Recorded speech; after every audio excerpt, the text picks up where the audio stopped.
आपसे जानना चाहिए। जी, मैं बॉबी शुट्टा, करुणामूलक संघ हिमाचल प्रदेश की उपाध्यक्षा।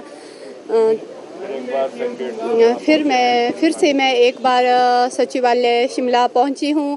अपना जो हमारा करुणामूलक का मुद्दा है, जो हम बार बार सरकार के समक्ष पेश करते रहते हैं, क्योंकि आज से यहाँ पे कैबिनेट में भी होनी है, 3-4 दिन लगातार कैबिनेट मीटिंग होनी है। तो जो हम चाहते हैं कि जो ये हमारा मुद्दा है सर, इसको कैबिनेट एजेंडे में इसको लाया जाए, ये एजेंडा कैबिनेट में लाया जाए। तो सर, इसी के सिलसिले में मैं आज फिर से यहाँ पे सरकार से निवेदन करने आई हूँ, मुख्यमंत्री जी से निवेदन करने आई हूँ कि महोदय, कृपया हमारे लिए अब ज़्यादा समय ना लगाए। हमारे लिए जो भी पॉलिसी बनानी है, जो भी स्थायी नीति बनानी है, तो उसको जल्दी से जल्दी बनाया जाए और जो आपने हम लोगों से वादे किए थे सर, उसको धरातल पे उतारा जाए। इस बीच किसी से आप मिले, सीएम, डिप्टी सीएम, किसी से आपकी बात? हम वैसे तो अभी मतलब 1-2 महीने पहले हम लोग मिले थे, तो हमें ये आश्वासन मिला था कि 3 महीने के अंदर एक जो हमारे शिक्षा मंत्री रोहित ठाकुर जी, जो हमारी इस कमेटी की जो कमेटी बनी थी, उसके जो अध्यक्ष बने थे, उन्होंने अपनी रिपोर्ट मुख्यमंत्री जी को सौंप दी है। तो बस अब इसमें मुख्यमंत्री जी की मोहर लगनी थी और ये कैबिनेट में जाना था ये एजेंडा, और वहाँ से अप्रूवल मिलनी थी। तो इसी के सिलसिले में सर आज हम यहाँ पे आए थे कि जो ये हमारा एक तो ये जो 62,500 की ये जो शर्त है, जो हमारे मुद्दे थे, तो इसको भी पूर्ण रूप से हटाया जाए और सबको एक मुश्त वन टाइम रिलैक्सेशन के माध्यम से सबको एक साथ नियुक्तियाँ दी जाए।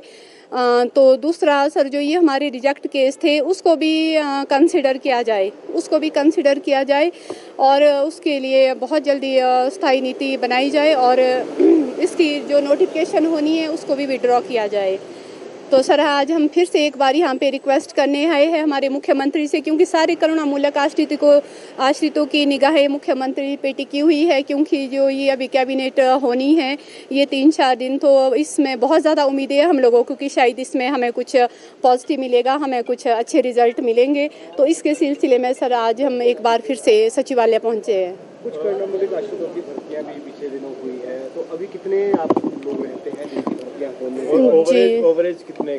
जी, वैसे तो सर हमारे 3234 केस थे, पर ये जो कुछ अभी निकल गए हैं, थोड़े से जल शक्ति विभाग में भी लगे हैं हमारे, कुछ लग तो रहे हैं धीरे धीरे से। तो बाकी तो सर वैसे ओवर एज भी हो गए हैं, काफ़ी सारों की उम्र तो शायद 45 के पार भी चली गई है, अब जिसको शायद इसका लाभ नहीं मिल पाएगा।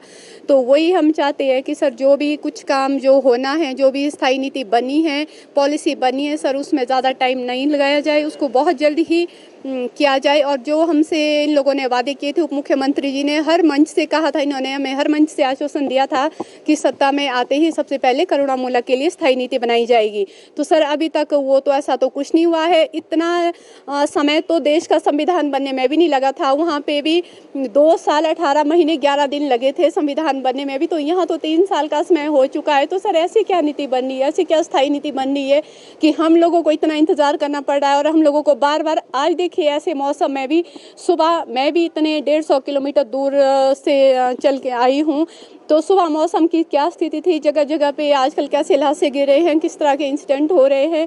तो अगर बाई चांस भगवान न करे कुछ इन बिटवीन हो जाता है, तो सर उसके लिए कौन जिम्मेवार है? अब ये हमारी मजबूरी है कि हमें आना पड़ रहा है बार बार, क्योंकि अब संगठन ने जो जिम्मेवारी दी है तो सर वो तो अब निभानी तो पड़ेगी। तो इसी सिलसिले में आज मैं फिर से सरकार से निवेदन करने आई हूँ कि सर हमारे लिए बहुत जल्द ही स्थायी नीति बनाई जाए, अब हमसे और इंतजार ना करवाएं। अगर करुणामूलक क्या सड़कों पर उतरेंगे आप? सर फिर तो आप सोच भी नहीं सकते कि हम कितना बड़ा आंदोलन करेंगे। चुप बैठेंगे हम भी नहीं, हम तो अपने संघर्ष की गति हम और तेज करेंगे। हम बैठेंगे तो नहीं सर, तो हम चाहते हैं कि हम कोई यहाँ आके, हम भी कोई उड़दंग ना मचाए यहाँ पे आके, कि शांतिपूर्वक ये सारे मसले जो भी है वो हल हो जाए। हम मुख्यमंत्री जी से निवेदन करते हैं सर, हम कोई राजनीति नहीं कर रहे हैं और हम रिक्वेस्ट कर रहे हैं, निवेदन कर रहे हैं कि बहुत जल्द ही सर हमारे लिए भी कोई डिसीज़न लिया जाए।